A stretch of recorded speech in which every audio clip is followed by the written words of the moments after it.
Well, thanks for having me. Again, my name is Steve Smith. Give you a little bit of background personally. Married 31 years to my high school sweetheart, Michelle. We have 3 kids. We are part-time empty nesters because our youngest is she's a sophomore down at UK, and our oldest, we have 1 grandchild, so three children, one grandchild. I started, as Dave said, doing real estate development in 1994. Our company is called Model Group, and I sort of I'll start with a little bit of origin story so you know where we come from.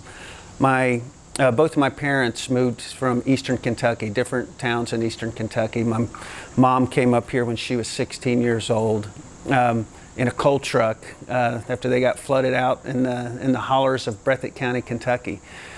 And so my mom was the first person in her family to graduate from high school. I'm the first person in our family to graduate from college. And my dad was a minister. His ministry was always to the poor, so he had a little contracting business where we would, do roofs and gutters and, interior remodels, that type of thing. And so it taught me 2 things, being the son of a preacher whose ministry was to the poor. It taught me how to be poor, and it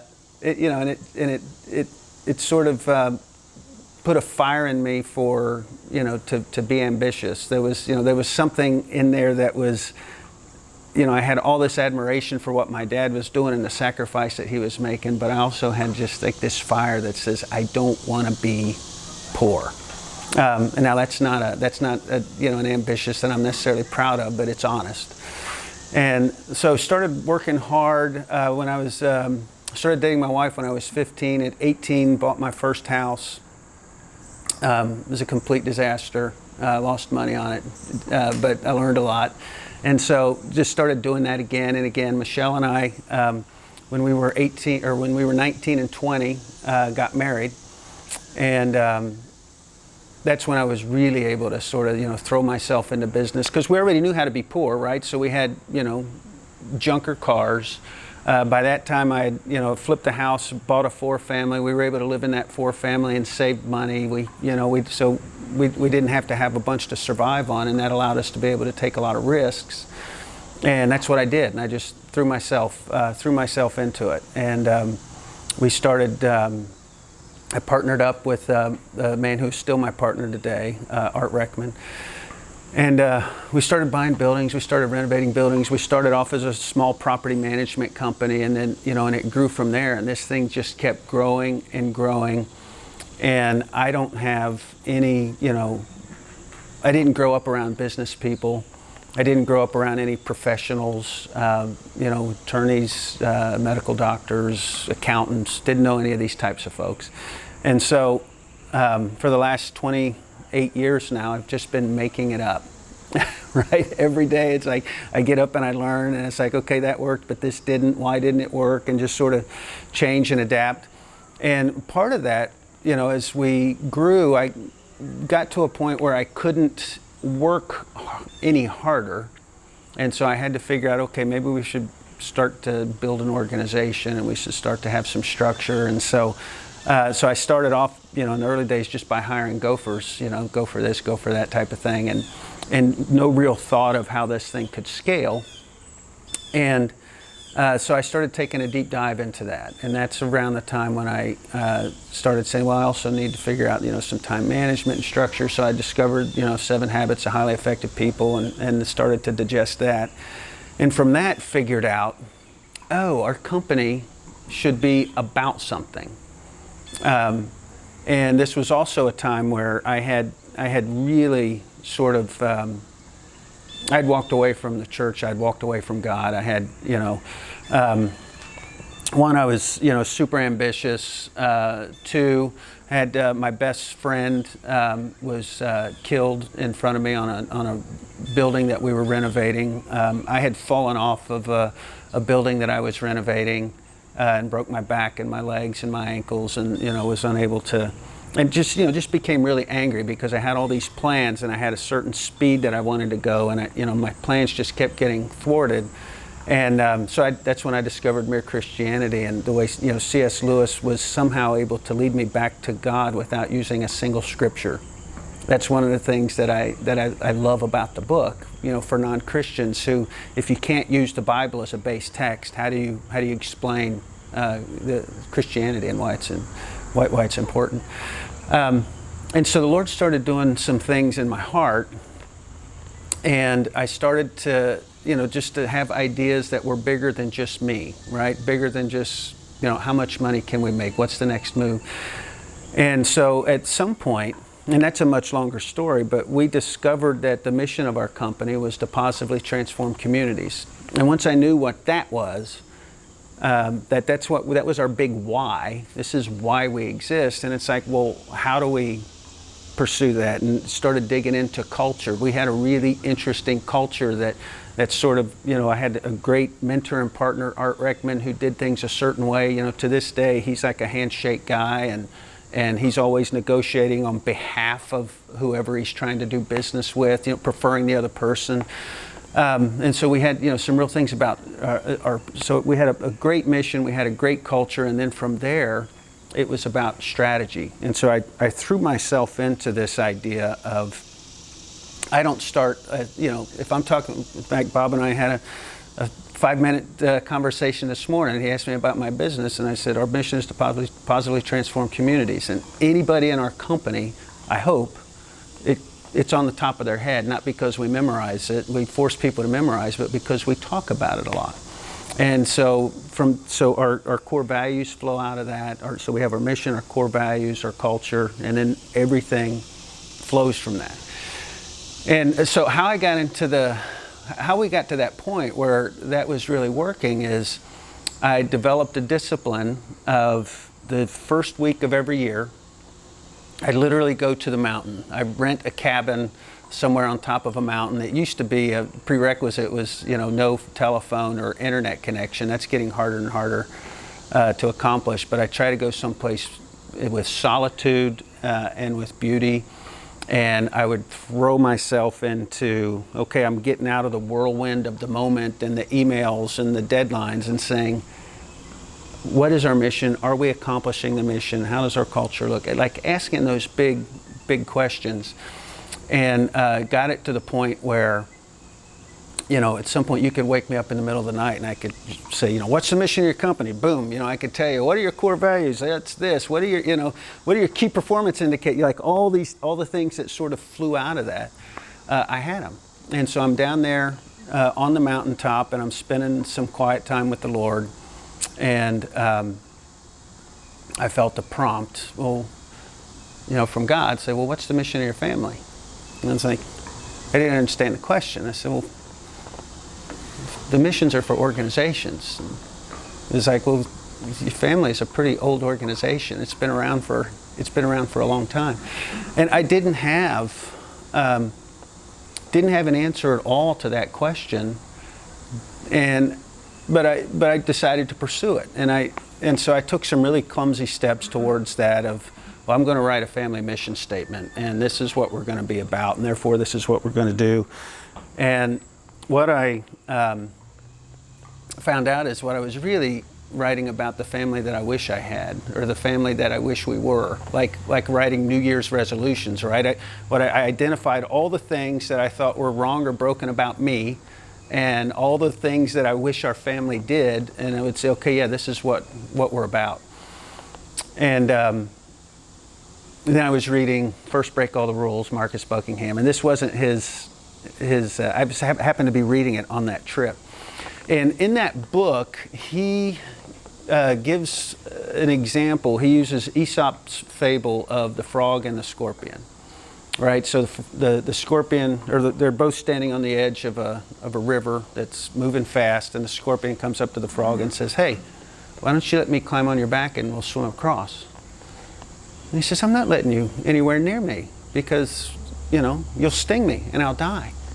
He said, why would I sting you if I'm on your back going across the river? It's not in my interest. We'd both die. You say, okay, that's pretty compelling. Go ahead, climb on my back. They get halfway across the river. Scorpion stings them, they both sink.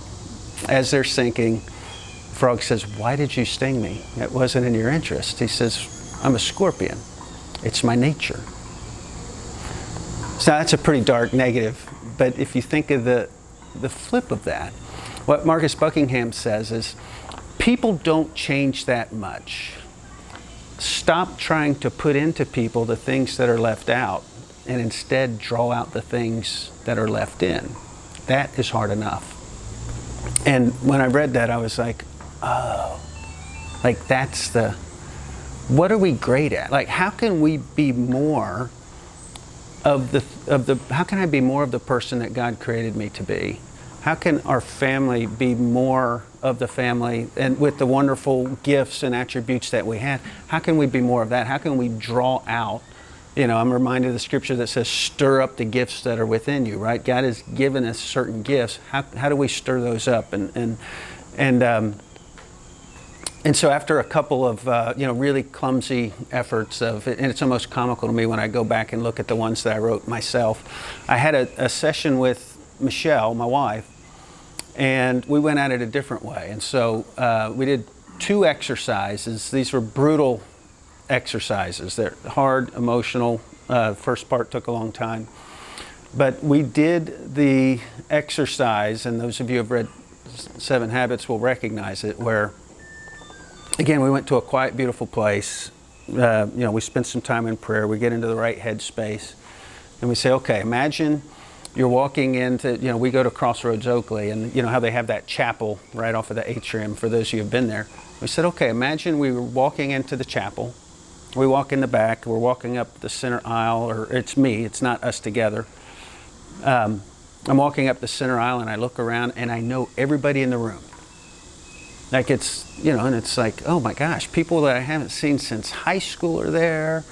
My family's there. My kids are there. My best friends are there. People that I do business with are there. They're all here. And as I get closer, I realize, oh my gosh, there's a coffin in front. I've stumbled into this funeral, and I go up to the coffin, and it's me. Like in this thought experiment, I'm attending my own funeral. And in the thought experiment, I've lived a long life. I've died of natural causes. And when I turn around, in the front row are my wife, all 3 of my kids, my best friend, my business partner, and Jesus. Jesus came to my funeral. And they're all holding a single sheet of paper, typewritten, single-spaced, one side. And on that sheet of paper is their eulogy of me, of the life that I've lived. And in this thought experiment, I've lived the life that God created me for and that I'm capable of. And so I wrote eulogies from the perspective of my wife, my kids, my business partner, my Jesus, my best friend, everybody. And I used as much specificity as I could. I put as much detail as I could. I talk about yet to occur events, all from their point of view.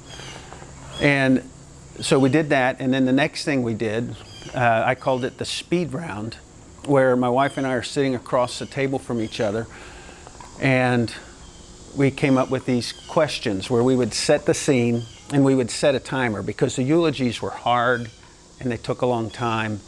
And I was worried, are we overthinking this? Are we glossing over things? And so I said, here's what we'll do. We're going to do the speed round. And we're going to ask ourselves some questions like, from the perspective of someone in our life that we've helped, maybe not now, but in the future, the question is, one way my life might have been different if I hadn't met the Smith family is, and I would set a timer, and it's like, okay, we want to finish this question as many times. We want to finish that sentence as many times as we can in 5 minutes. And there were a bunch of these. One of them was our 50th wedding anniversary, and there's a microphone and a stage. It was Century Theater, and all of these kids are standing up front, and they're our grandkids.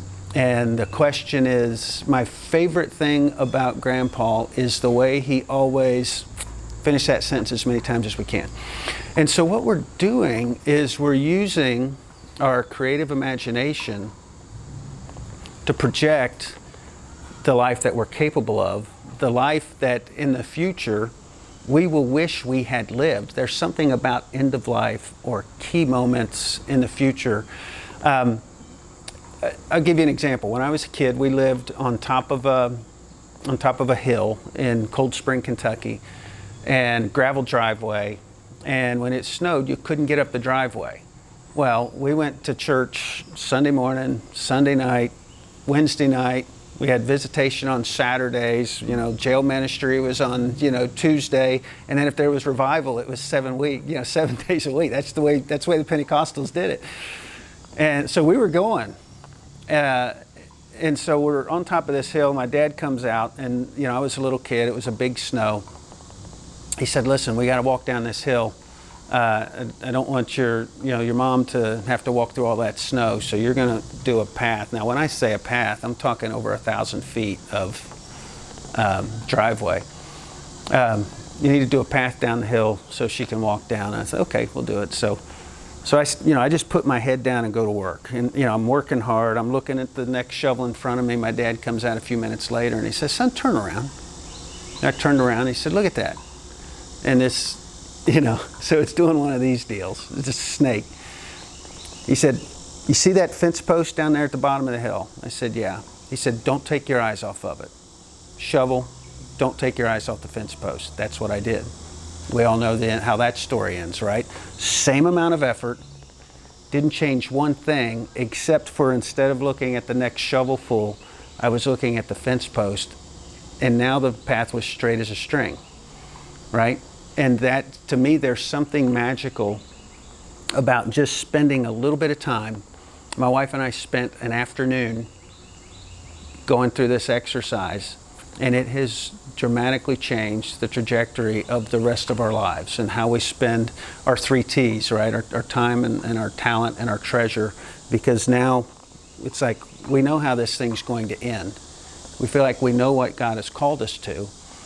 We wrote the script, as Donald Miller say, we wrote the script, we wrote the movie, and now all we have to do is act it out, right? It's too simple. I'll give you an example. 2 examples. One, one of the things that was really tough for my wife was the amount of time that I was working, all through my 20s and through much of my 30s. And, but it had become our norm. Like we weren't even fighting about it anymore until I got to these eulogies and realized, oh yeah, nobody cares about how much money Dad has or how much time he spent at work when he's dead. It's those moments, right? I was writing about moments, with my family and with my friends and doing things.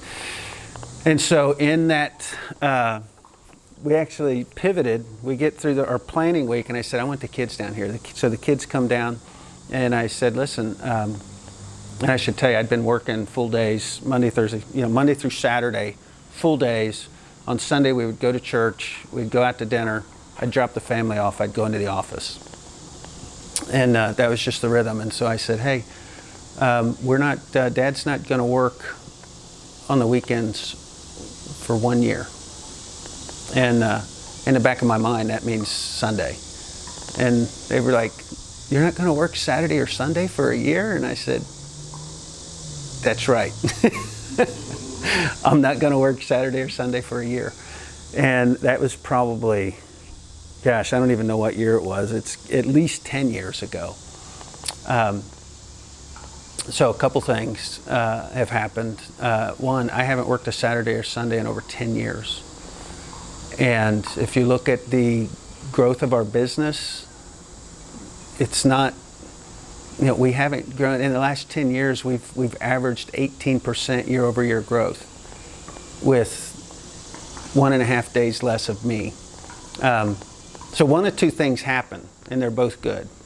And maybe they probably both happened. One, God showed up and used the math that only He is capable of. 2, I was the bottleneck And God was trying to teach me that, because what I had to do was develop other people around me, right? To take this, instead of being everything has to come through me, and it just started pushing things out. But it came out of, I never would have gotten there if I said, yeah, this isn't how I want this story to read.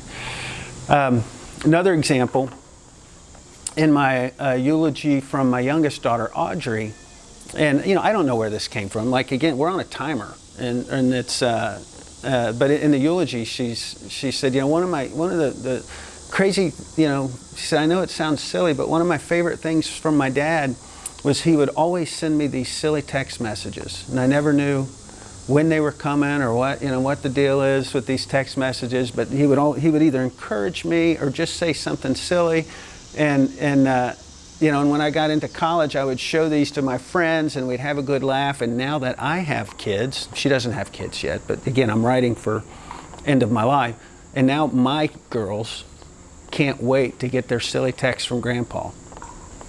I don't know why I wrote that, but I did. And so now every Monday morning, I have a to-do list, and every Monday morning it says, send a text to each member of your family. So I just started doing that years ago. My daughter goes to college, and she's an influencer on Instagram, and so she manages her public persona very carefully. Well, Dad made the Instagram page, and it says, like, hey, how many of you get silly text messages or words of encouragement from your dad? And she did this collage of text messages that I had sent her over the year. It was almost exactly what I said would happen in my eulogy. Audrey's never seen my eulogy from her. She has no idea. And so this is a thing that can happen. And so what we did is we wrote these stories, and in that weekend we just took time reading these stories back to ourselves, right? Because I wanted to say, what's our family about? What are our core values even as a family? Instead of if you ask the question head on, what are your family values? You're going to, honesty, integrity. Like, there's all these things that you're supposed to say. And certainly those, if you're a Christ follower, those should be foundational. But but wording it that way doesn't inspire. It's not inspiring action as much as it's pointing to what you should be doing more of, or how you should be different. But what we did was, as we're reading these stories back to ourselves, we started noticing themes. Like, for us, there were themes around discipleship and love and entrepreneurship, and we're like, oh wow, yeah. And so we were able to take all of these themes and distill it down to 5 core values that has become the constitution of our family. So for instance, around generosity, it's the Smith family aspires to give the way God gave, and we'll give. In fact, we say we give recklessly, without enabling, expecting nothing in return. We were very specific about what we meant by that. And so I was on there were 2 different times. It was where I was out of town. One time I was on a bike trip out west and couldn't be in contact. Another time I was on a mission trip in South Africa with Crossroads. And while I was gone, there were 2 different situations that came up where there was an opportunity to help a family member financially that needed help, and they couldn't contact me. And these were pretty, for us, these were pretty significant asks. And just based on our family values, they were able to say yes to one and no to the other. And they didn't have to worry about, what would Dad think? It's like, well, you know what Dad thinks. Like, it's right here. And so it'll be interesting to see how this process, plays out, because every year is different. So now what we do, Michelle and I still go away the first of the year, even though, all these years ago we wrote down, hey, here's our eulogies, here's how we want our lives to end. Not so much here specifically how we want our lives to end, but this is how we will have wanted to impact the kingdom of God when our time comes. And we revisit that every year, and we haven't changed one word of that. I'm not suggesting, since we did the eulogies and since we went through that, now when we were just trying to speak it into thin air without going through this process of storytelling, which it changed every year, but once we figured out, we're not creating content as much as we are distilling down the things that God has already put into us.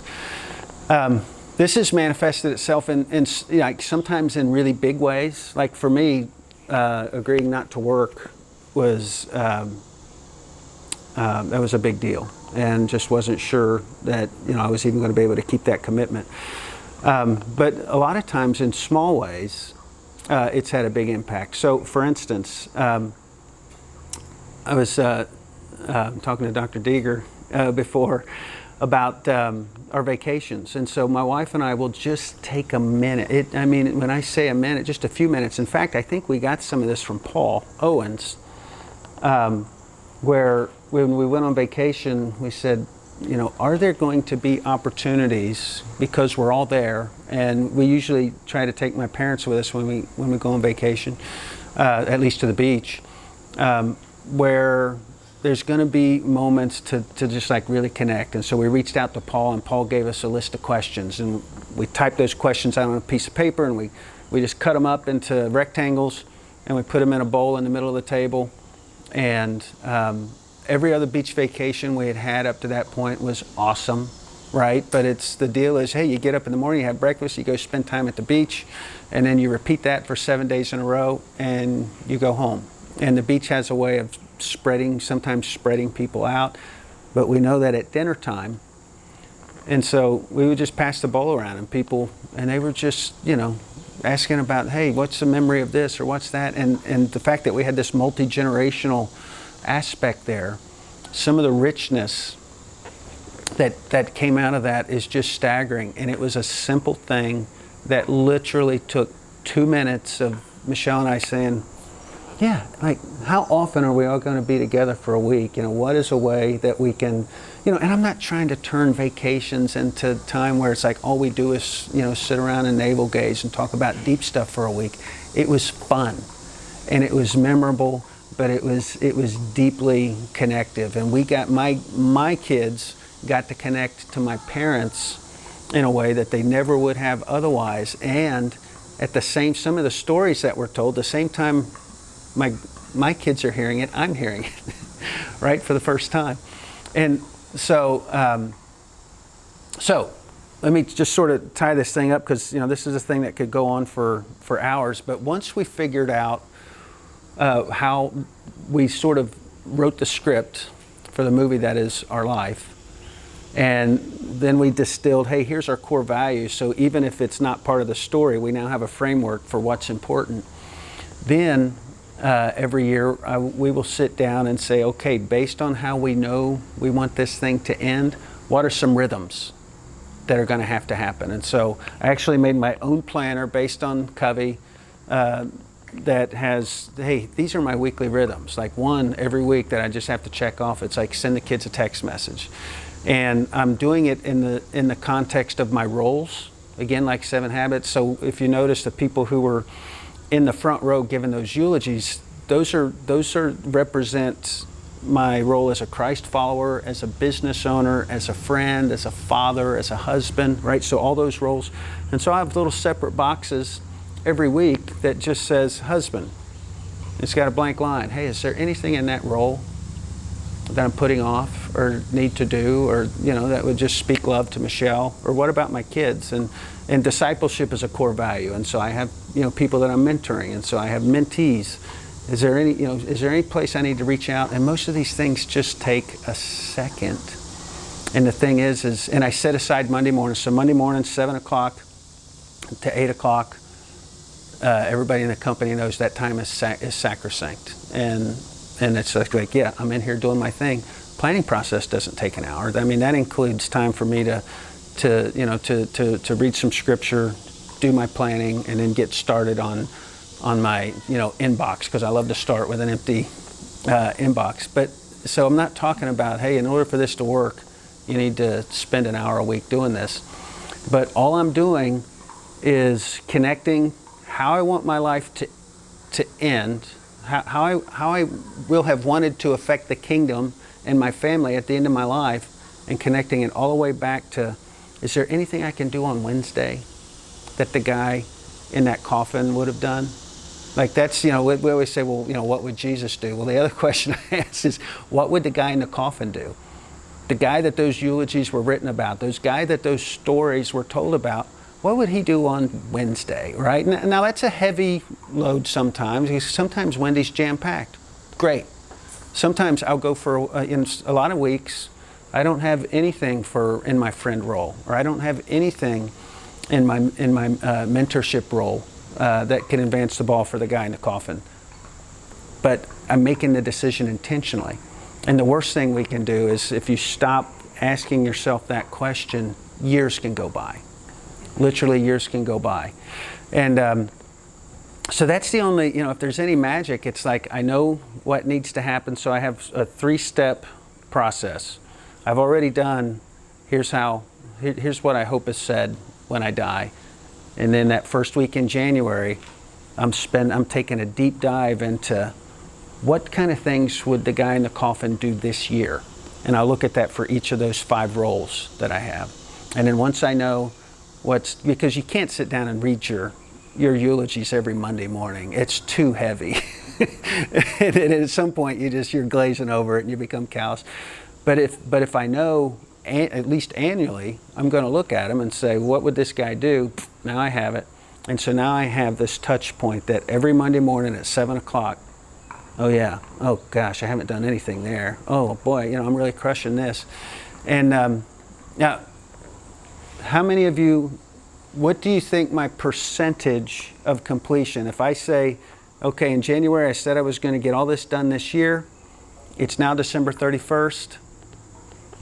If you're guessing, well, you probably nailed it. No, I've never nailed it. Like, I've never batted 1,000. And a good year for me is if I'm above 50%. So you have to give yourself grace on the process. But the beauty is, the 50% that I did get done wouldn't have happened, because there are things that I know that are important, but they're not urgent. Like, Steve, these are things that, what happens if I don't spend Monday in that space is, the things that get done are the things that people were coming to me saying, I need this done, or there was a deadline, or there was some crisis, or there was something that was fun. I had an opportunity to do something fun, and these things are acting on me.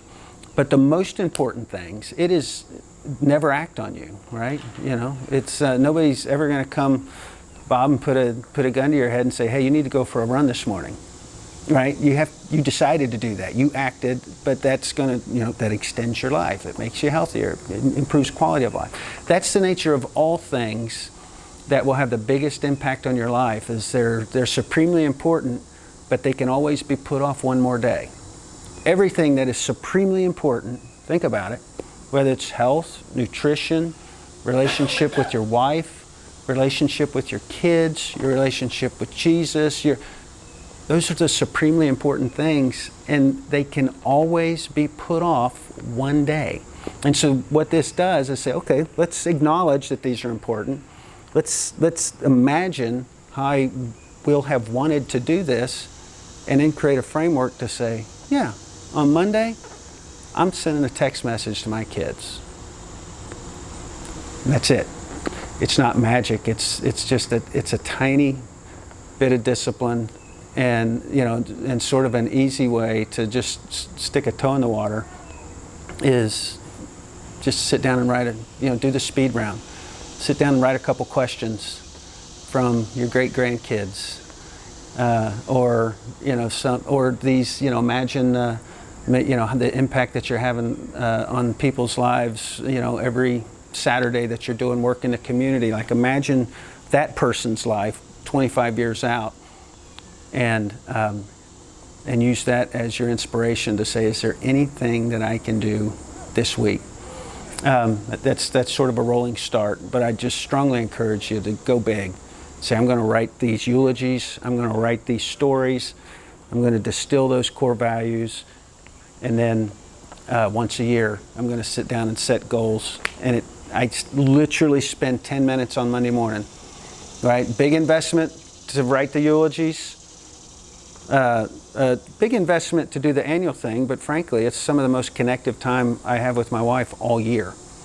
And then from there, it's the biggest lever that I've ever put on anything in my life. So that's all I have. Be happy if we have time to answer questions about it. I do have an email. I don't have curriculum for this, but what I do have is an email that just shows, like, hey, here's the stories the Smiths did. Here's where we landed on our core values. Here's literally some pages out of 7 Habits that inspired this. I'm happy to send for distribution. And I brought a couple of copies of a slide deck that I use. But as I was planning on holding them up here today.